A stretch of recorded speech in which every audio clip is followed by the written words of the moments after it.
Welcome to Vote Smart, a mathematical formula for electing true leaders. For those of you who've been voting for eons, it doesn't really seem to be a huge problem to understand the parameters for your candidate. But it struck me as I was speaking to family members who have recently received that unction and the permission as well to vote. Why? Because they're now at that voting age. And what I hear from a lot of those individuals is, how do I frame my context? How do I know who to vote for? I want to give you a few ideas, especially those of you who are new to the voting game. Who and how is going to become more apparent to you when you go through the mathematical formula for electing true leaders. You see, my mentor, John Maxwell, he always says, everything rises and falls on leadership. And it's true. Greatness in an organization, greatness in a country, it rises and falls on the leader. And that's why it is so important that we all do our due diligence and responsibility to vote responsibly. In order to vote responsibly, there's certain variables that I have crafted together into a rather interesting formula that will help you think about the choices you're making and help you guide you to your own unique vote. Everyone's vote is different. We cannot all agree on one individual. That will be so boring in life. Wouldn't it be so boring if everyone agreed on one candidate? Think about it. There has to be diversity. There's a diverse way we see the world, there's a diverse way we perceive individuals, and there's a diverse way we perceive messages and what is important and what is not important. We're all wired differently, and it's okay. And we need to respect each other's decisions. I know this is a very sensitive topic, and that's why I want us to approach it with reverence and respect. So, in the chat, please don't put anything untoward or ugly. It will be removed. Okay? So, let's jump straight into the formula. Leaders approach a lot of stuff with a leadership bias. In fact, my mentor John, he will say everything is approached by a leader with a leadership bias. And that is what spurred my thinking into, how does a person who is new to the world of voting think? So, welcome to the introduction to the electorate's decision formula, navigating personal values and candidate merits in elections. In the throes of an election, as in the climatic final moments of a race, the true mettle of candidates begins to crystallize before the electorate. Observing a runner's stamina, body language, and facial expressions, it might give a hint at the likely victor in a physical contest. However, in the democratic race, the process of selecting a leader demands a more introspective and calculated approach.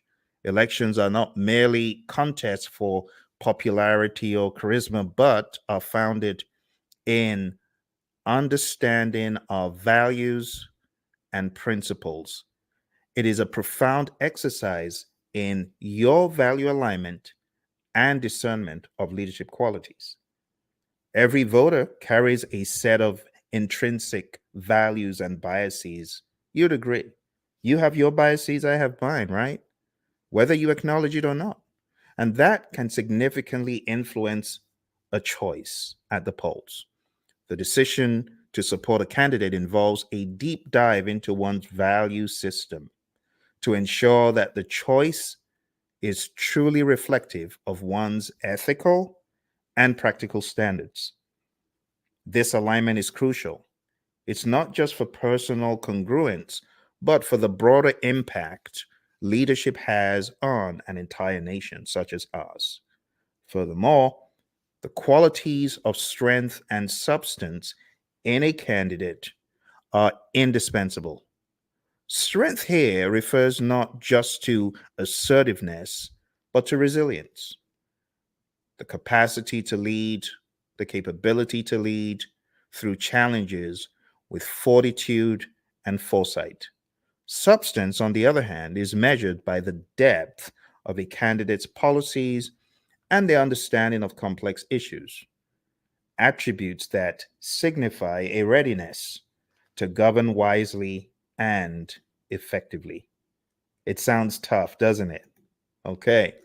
Now, for those who have not yet decided, for those of you who are like, what should I do? Right? A candidate's strength and substantive understanding do not automatically guarantee an alignment with every voter's unique values. That is important to understand. The divergence is natural, reflecting the varied lenses through which we view our world.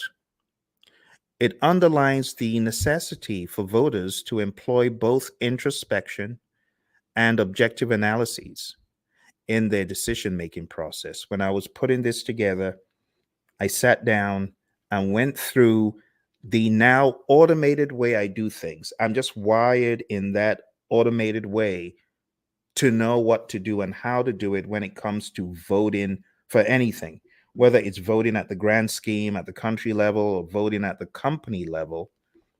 There's a method to how I do it. And in response to these complexities, this paper proposes a mathematical formula that is designed to help voters systematically to evaluate candidates. Again, this has a lot to do with how I see the process. And this formula integrates critical factors that I have identified, such as personal values alignment, observed strength, substantive policy depth, proven track record, and a clear, actionable plan for the future. By quantifying these elements, my friends, the formula provides a structured method to assess which candidate best aligns with the voters' expectations and ideals, ensuring a choice that is both informed and reflective of your personal principles and your personal practicalities.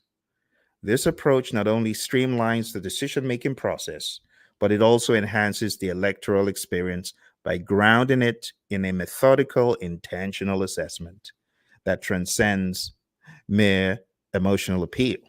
You know, when I sit down with family members, they get really heated and emotional about stuff. And I'm like, I want to think with my head, not just my heart, but my head, right? I want to do both. I want to have the understanding that emotions are very, very tangible and important, but I also want the reasoning part. You could say the left and the right brain. Yes, I am both brained, if you wanted to call it that. So, for my friends who are struggling, here's a formula V. This variable is alignment with values. Values are huge. This represents how well the candidate's policies and character align with your personal values. It's a score from 0 to 10, where 10 means perfect alignment. Now, it's not always going to be perfectly aligned, but it's your opportunity to really introspect and ask the question, are we aligned? Number two, S, strength. This measures the perceived strength of the candidate, considering factors like leadership skills, decisiveness, public speaking, and on a scale of 0 to 10 as well. C, substance. This evaluates the depth of the candidate's policies, vision, and solutions to key issues. Now, I know if you just turned 18 or you were 18 last year or the year before, and this is your first rodeo, you got to do some research. That is why when you see older folks watching the TV and watching the news and listening to the radio, it is to get the acumen to be decisive and understanding and intentional in times like this. That's why you listen to current affairs. That's why you watch debates. That's why you watch television. Not because you don't have other things to do, like playing your favorite video game, but you know that this is a high stakes situation. And that day is always going to come where you need to put on your voting hat. I applaud you, those of you who raised the concern with me. I hope this is going to help. Next, we have T, track record. This assesses the candidate's past performance and achievements relevant to the position they are contesting for. Again, on a scale of 0 to 10. Number 5, P for plan. This measures the clarity, feasibility, and detail of the candidate's plan for the future, scored from, again, 0 to 10. Now, here's the kicker. When all those variables are present, when you have taken the time to really introspect and score, this is where you will apply the formula. Okay? We're going to assign weights to each factor based on personal importance. Now, I have my formula, my way I've done it. For you, your formula might be slightly different. So you can say this is a customizable formula. Weight for alignment with values, weight for strength, weight for substance, track record, and weight for plan could look something like this. O, the overall score, is equal to WV. Remember what these variables are? V is all about the values. Keep the relevance in the forefront. V for values, right? So the weight of the values times the values plus the weight of strength times the strength plus the weight of C is for substance, right? Times substance plus the weight of the track record, right? Plus the weight of the plan times P. So on a scale of 0 to 10, these higher order letters, the V, the S, the C, the T, and the P, you should have scored those. And now you'll go into the next piece, which is determining the weight. You need to decide the weight based on your priorities. Here's an example of how you can weigh these things. You could weigh values as a 0.3. For example, you don't have to use my weights. Just make sure everything adds up to 1, right? Hopefully you remember this stuff from high school, right? How to get percentages that all add up to 100. So this is really 30%, 20%, 20%, 20%, 10%. Okay? The idea is that by the time you are done, you will have a very transparent, repeatable way of you deciding who takes the cake. So suppose you use my weightings. If a candidate scores in values an 8 in terms of where they are strong, let's say they score a 7 in terms of the substance, a 9, and the track record a 6, and the plan a 7, then the overall score will look like this. Overall score equals 8 times 0.3 plus 7 times 0.2, 9 times 0.2, 6 times 0.2, and 7 times 0.1, for example. And you would get 7.5. Again, you may not weigh values as much. You may weigh values less, but what you want to make sure you do is get all of these to add up to 1. Okay? So this score on a scale of 10 helps quantify how suitable the candidate is based on your criteria. You can compare scores of different candidates using this formula to make a more informed decision. Now, if you do not have context, my friend, you are in trouble. Because if you don't have context to rate and rank and score,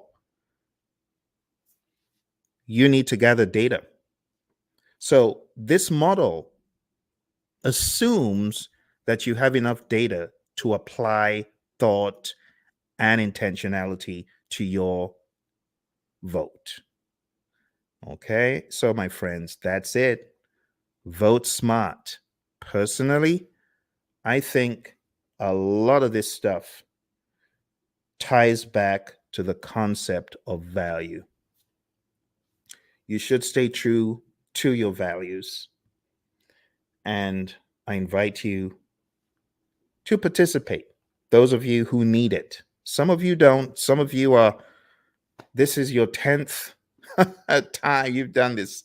You've done this so many times. You can probably write a paper yourself on it. But for those of you who are new and who are just getting into the fun of it, whether you're 18, 19, 20, welcome to the party. Okay? I wish you all the very best. And I hope this presentation allows you to make informed, solid, calculated, intentional decisions. And when you look back, whether your candidate won or lost, at least you know that you did the due diligence. You can also apply this model to voting in college, voting in any sphere of life, voting at work, voting in any associations you're in. I hope that gave you some context and perspective. Thank you very